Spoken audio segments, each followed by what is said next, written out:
Nick is still in the lead at the start of day 3 with a large grass carp he caught yesterday evening. But all the anglers are still catching, and he'll have to keep on trying if he's going to keep hold of the leader's hat. I think this is a good fish now. It's like kicking up the vortexes, and I haven't even seen it yet. Normally a good indication.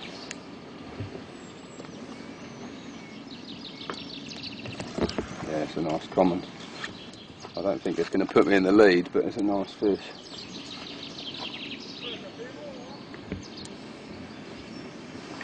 It comes up on the top. You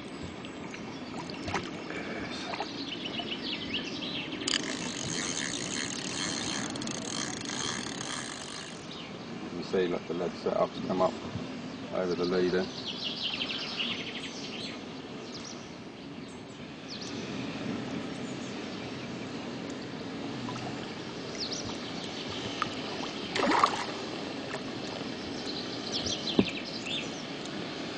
Got this rod hooked over fairly, I'm not messing about with it.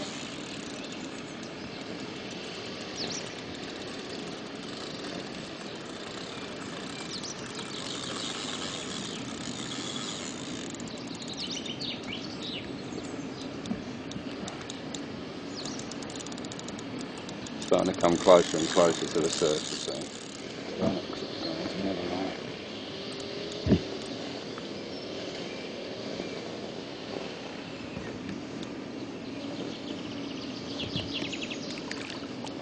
big gulp of air, that normally stops them. Keep it coming then once you've got the momentum up.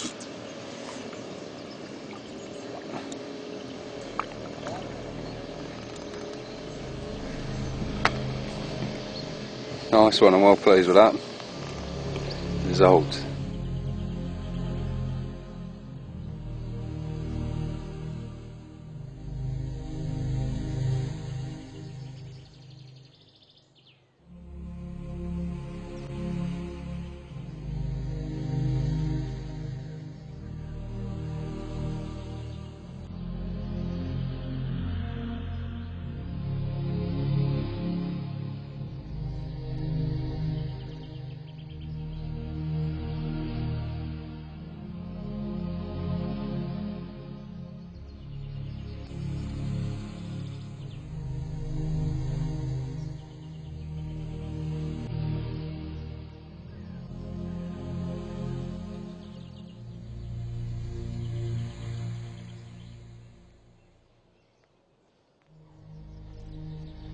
Carp exercise the angler's patience as much as any fish, and Lee Jackson was put to the ultimate test when he went in search of monster carp back in the UK in 2002.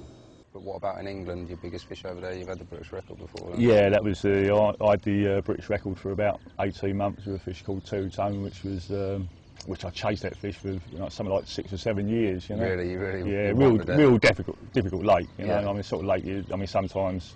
I mean, fortunately, I caught fish every season I was on there, but some of the lads, and it's nothing to do with angling ability, because they're very good anglers. They go a season without a bite. It's just one of those places. And yeah, it's all come to an end for me on end of August, I think 2002, and I finally nailed it. And I say, new British record of £61.7. Yeah, it was quite a good buzz when you got it in the net and that. Then. It was absolutely unbelievable. It was. I mean, it's real strange. I mean, it was. I don't know. It must have been about 5 o'clock in the morning, and I had a real sort of severe line bite on one of my rods, and I sat around on the bed chair. And I'm not kidding you. It was eerie. It was the thickest fog I've ever been in.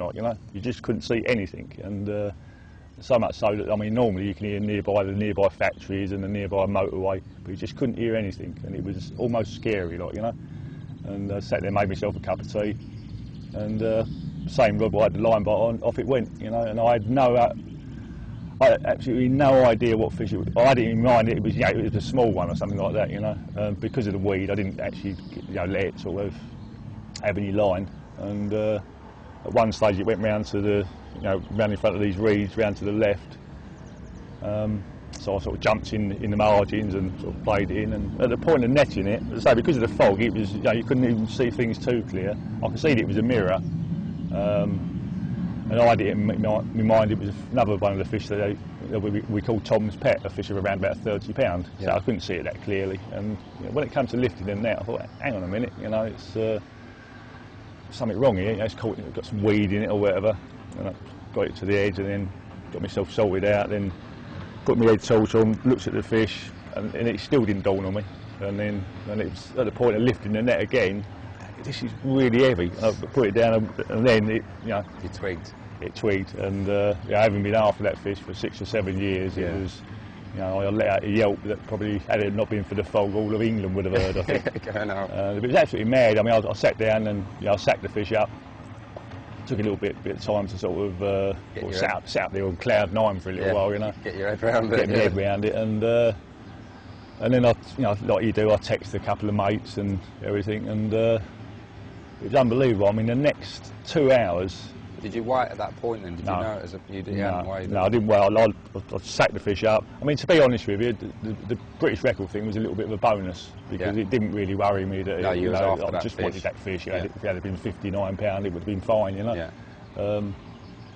But it was absolutely mad. Like for the next 2 or 3 hours, my phone didn't stop ringing. I mean, I think the general carp world in England got to know how much I wanted to catch that fish, and I had sort of well-wishers from all around the place. I mean, when I got to the shop, at one stage it got ridiculous. I had to switch to, when my mates come down, weighed the fish, we've done the photographs. I thought, I just got to turn this phone off. I can't stand it anymore. And I suppose the time from turning the phone on to turning it back on again, when I got on the motorway on the way back home, was about an hour at most. And I turned the phone on, and it just kept bleeping out messages and ringing it. And when I actually looked at it, when it stopped bleeping, it had 52 messages received, and that's without all the ones I'd had earlier.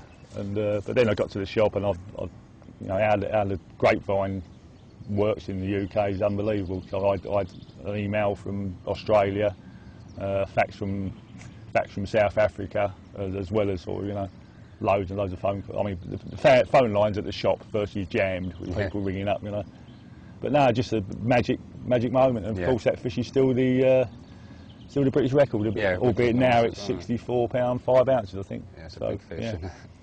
And you think it will grow on to get bigger then? It's difficult to say. I think with that fish, it depends on what time of year it comes out. I think if it gets caught in early season, like sort of March, April, then there's a good chance it'd beat £64, beat the record again. But the more time, who knows?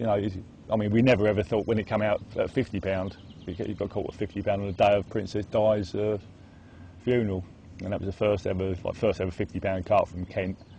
And we never ever at that point, thought it'd grow on to make £60.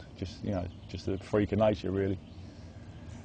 I mean, there's probably a few 60-pounders in this lake. I think apparently there's about 5 of them. Yeah. But in the UK, as you know, it's a fairly rare animal.